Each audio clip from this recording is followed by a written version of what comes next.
Mardi avril 20 2021, c'est le 15h, journal bilingue sur CRTV News. Good afternoon, Kaya. Good afternoon, Clarence. Bon après-midi, chers téléspectateurs, et bienvenue au 15h sur CRTV News. En titre, le Tchad pleure un grand chef de guerre. Le maréchal Idriss Déby Itno est tombé au front alors qu'il le commandait. Ses troupes, l'annonce a été rendue publique ce matin.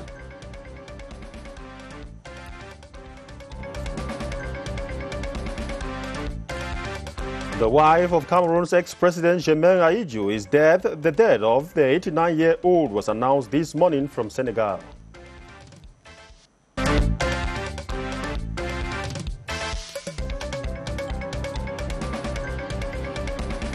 Le seul et unique cardinal du Cameroun, le cardinal Christian Toumi, décédé le 3 avril, sera enterré aujourd'hui.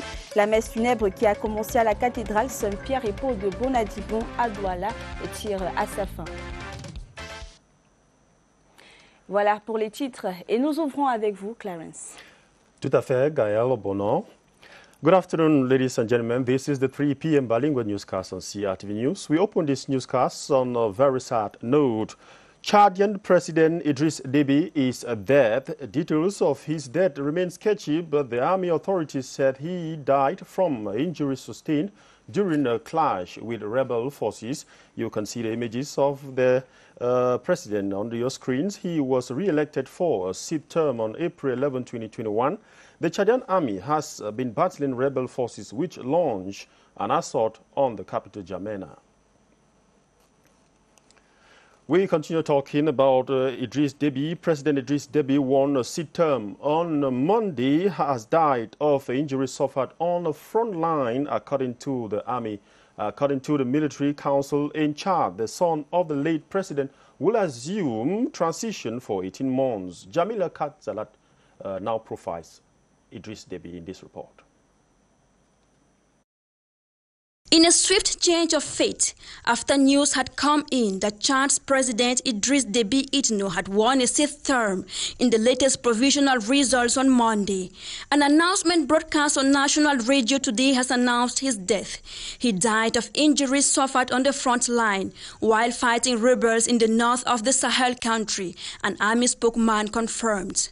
Déby postponed his victory speech to supporters and instead went to visit Chadian soldiers on the front lines, according to his campaign manager. Born on June 18, 1952, Marshal Idriss Déby Itno was a Chadian politician and military officer who was president of Chad from 1990 until his death in 2021.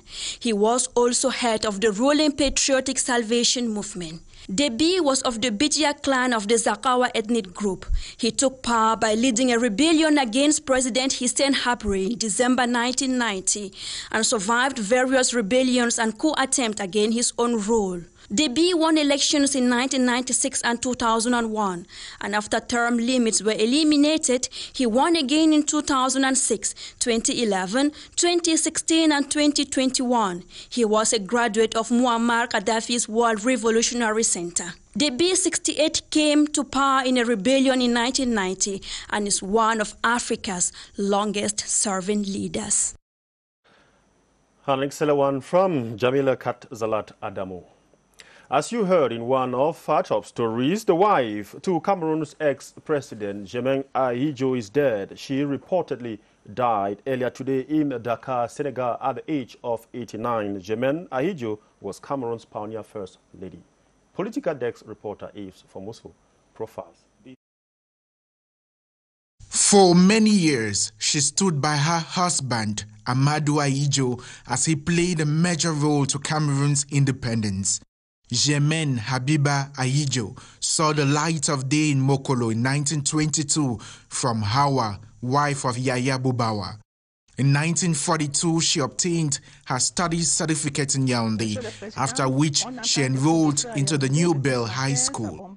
5 years later, she obtained a scholarship for France through Louis-Paul Ojula, where she obtained a diploma in nursing in 1952 with a specialty in tropical disease at the Institut Pasteur.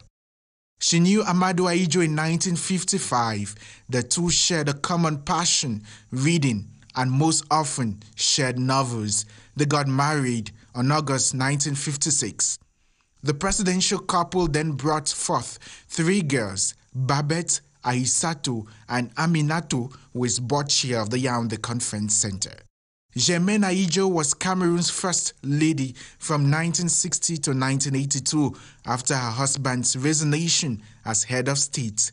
She relocated to Senegal with her husband, where she lived to her demise at the age of 89. Et merci de regarder le 15h sur CRTV News. Nous l'avons annoncé en titre, le président du Tchad, Idriss Déby, 68 ans, est décédé ce jour, un jour après avoir été réélu président avec une victoire de 79,32% pour le 6e mandat. Le président Idriss Déby Itno du Tchad a succombé aux blessures d'un groupe rebelle au cours du week-end et est décédé plus tard aujourd'hui.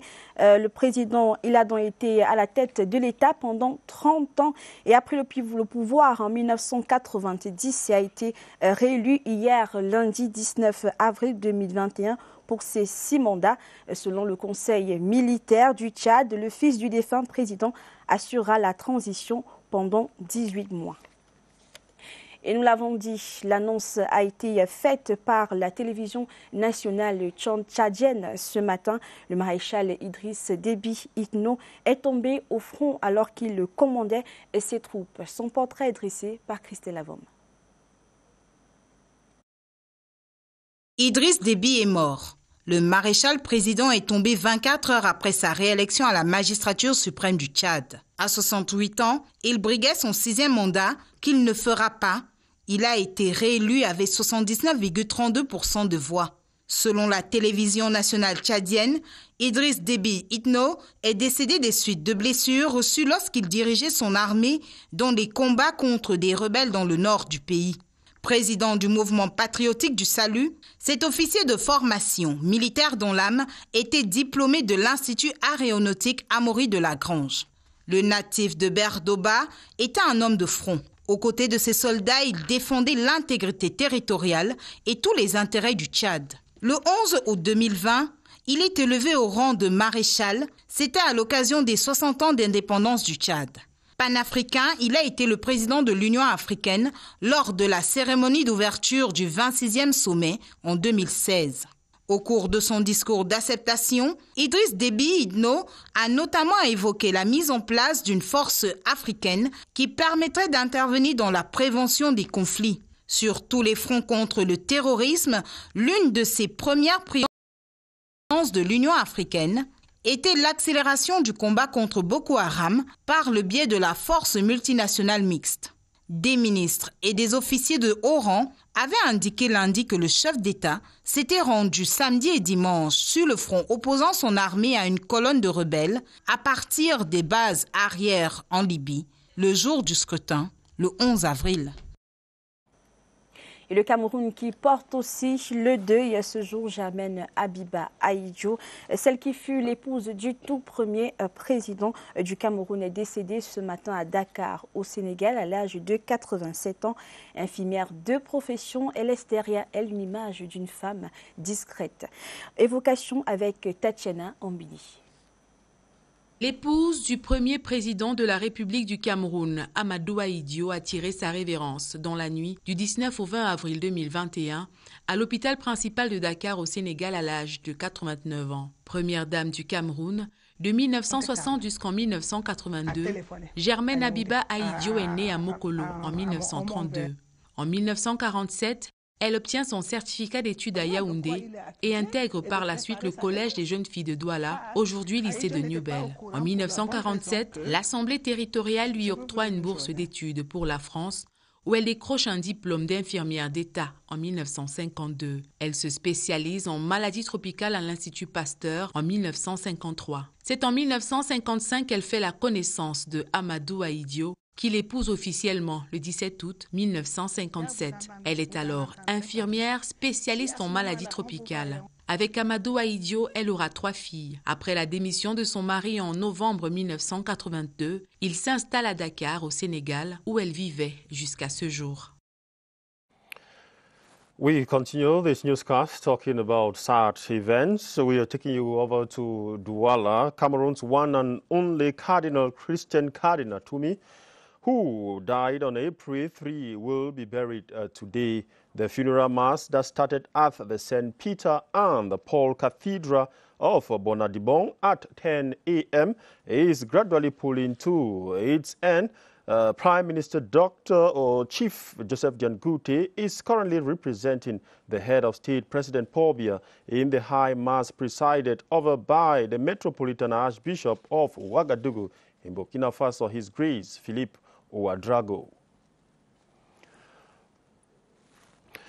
90% of children with disabilities in Cameroon do not have access to education, according to the findings by the Cameroon Baptist Convention Health Services on the abuse of children with disabilities. This is the outcome of a virtual awareness campaign by the association We Ring the Bell Campaign 2021 on the implementation of inclusive education in Cameroon. Victor Siga is just back from that event. His report.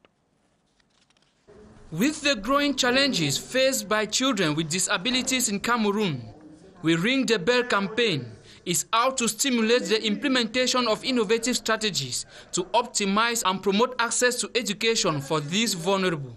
We want every person, wherever they are, to sensitize the whole world to ensure that children with disabilities, they have access to social services. The virtual awareness campaign will have as objective the engagement of key decision makers to strengthen their commitment to the education of learners with disabilities and raising awareness among the general public on the benefits of inclusive education for all children. The Ministry of Social Affairs is there to advocate for the implementation of this in favor of the vulnerable population. Cameroon joined the association in 2016 through the Cameroon Baptist Convention Health Services and will this year host the 2021 edition under the theme, The Education of Children with Disabilities in Cameroon, from Policy to Practice.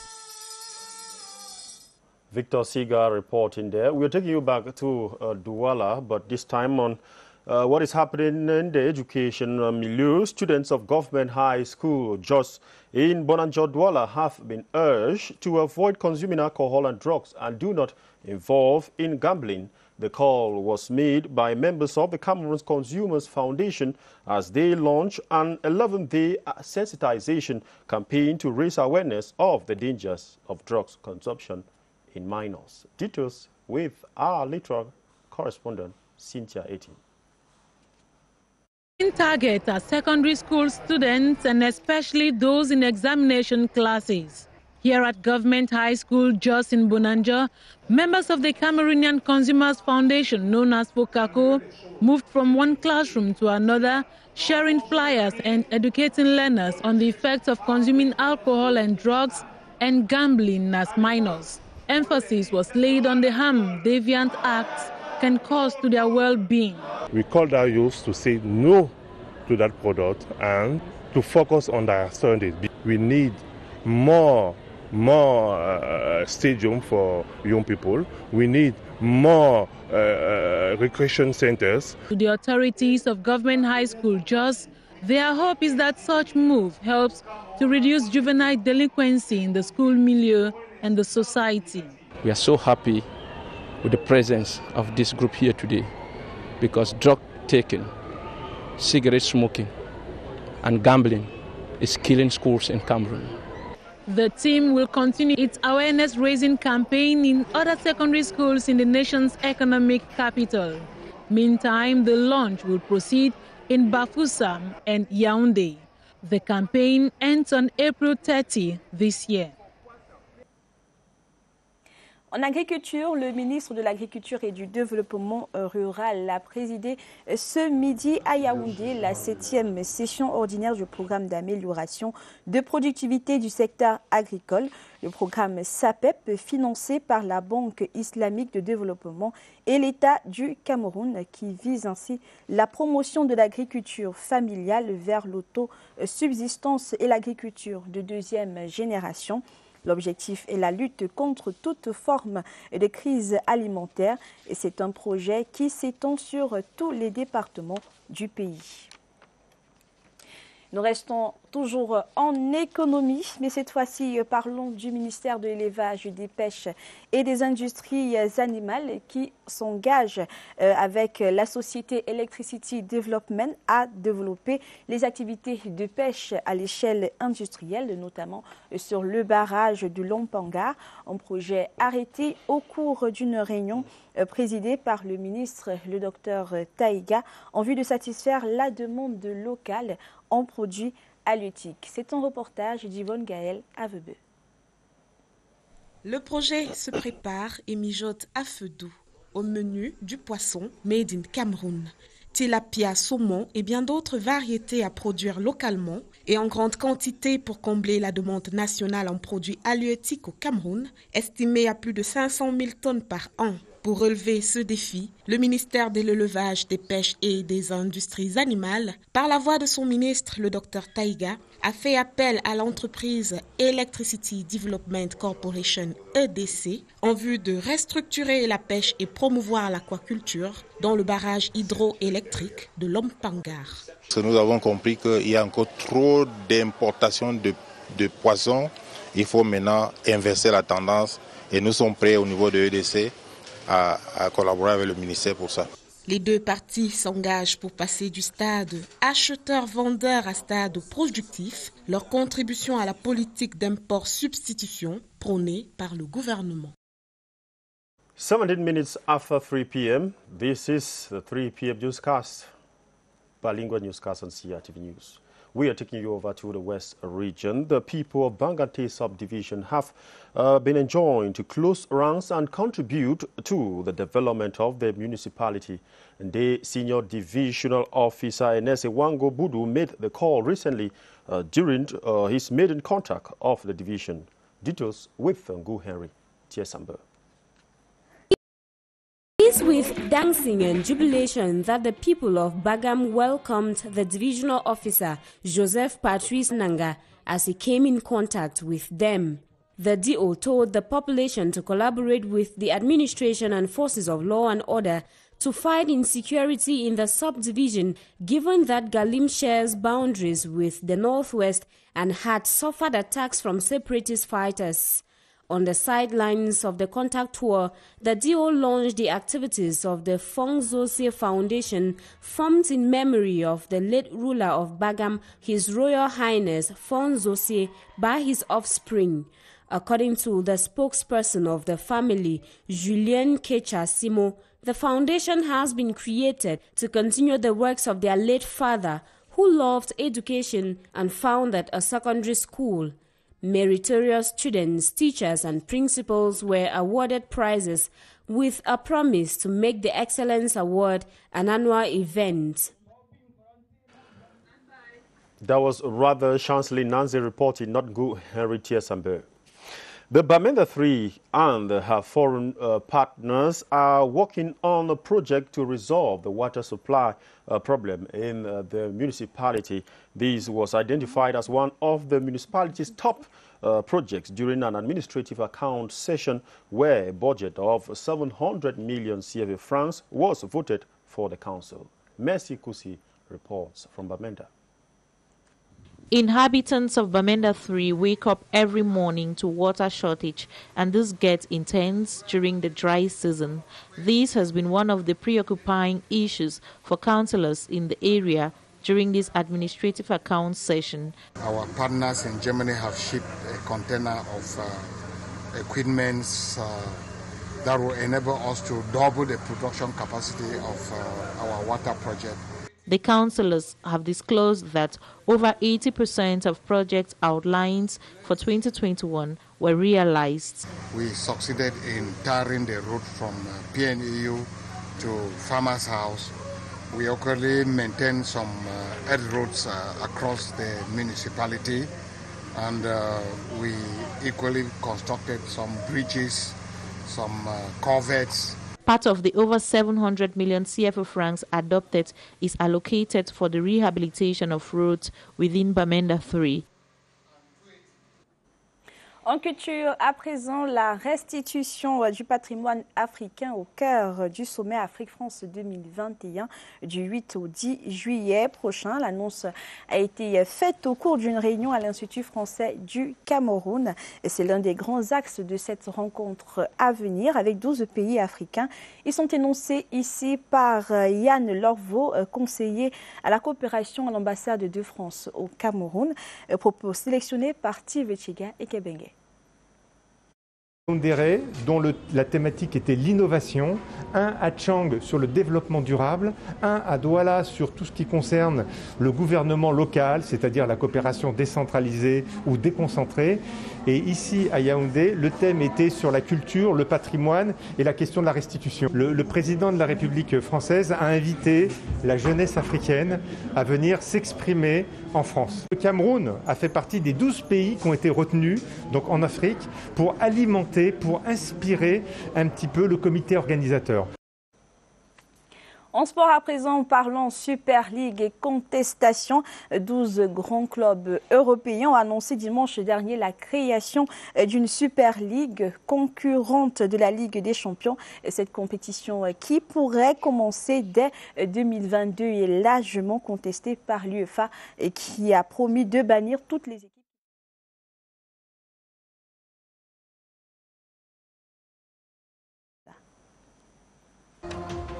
La nouvelle est tombée dimanche dernier comme une révolte dans l'histoire du football européen.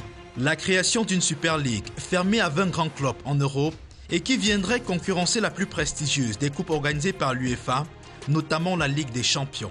Le projet, porté depuis plusieurs années par Florentino Pérez, le président du Real Madrid, est soutenu aujourd'hui par 11 autres équipes, notamment le FC Barcelone et l'Atlético en Espagne, Arsenal, Chelsea, Liverpool, Manchester United, Manchester City et Tottenham en Angleterre, l'AC Milan, Inter Milan, la Juventus de Turin en Italie.